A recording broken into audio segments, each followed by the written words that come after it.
Allah subhanahu wa ta'ala has infinite mercies and beauties and grandeur and powers. They're infinite. And one of them is forgiveness. Another one is pardoning, erasing. Another one is acceptance of tawbah. He is a tawwab. And there are many more like this.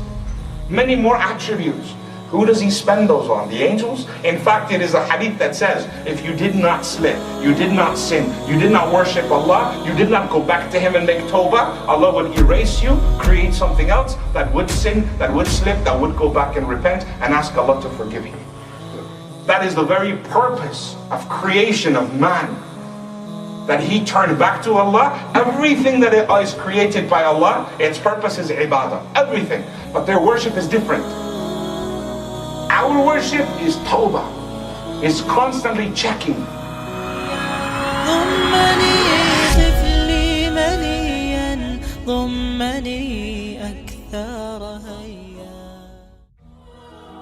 Every son of Adam will slip into his desires, will slip into these wrong things and commit crimes. So what I'm trying to say is, first and foremost, to defeat shaitan at his own game. His biggest plot against you and I, shaitan's biggest game against us, is to make us turn against Allah.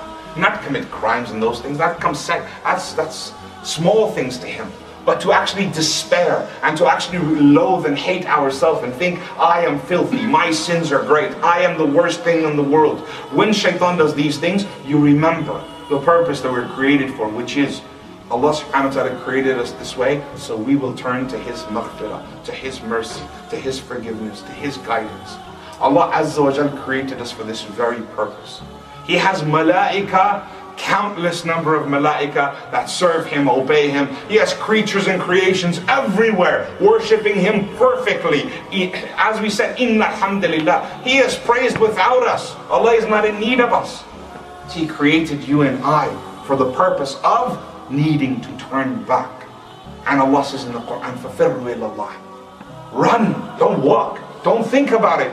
Flee back. Even now while I'm speaking, don't be shy in your heart and in your mind to remember those sins that have harmed you, the black spots in your heart. Dig them out and talk about them to your Lord. In your thoughts even. Run back, flee back to Allah.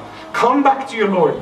The purpose of a believer's life, once he comes to Islam, is that now he must constantly, consistently, forever, constantly go back to Allah, turning back to salah, turning back to dua, turning back to Allah Azza wa Jal. That is the purpose of the believer as an individual. I'm not talking about a collective. There are many purposes, but as you and I, as individuals, what is your purpose as a Muslim? Do you need to wait for a Khalifa to tell you? Do you need an Islamic utopia? Do you need to be living in a masjid? No, wherever you are, Kullu ibn Adam khata. Every son of Adam slips and sins, and his job and his role is worship. وَمَا خَلَقْتَ إِنسَانَ وَجِنَّ إِلَّا لِيَعْبُدُونَ. For the worship of Allah you were created, and that is within the ta'ah, the obedience. Where you slip, you constantly repent.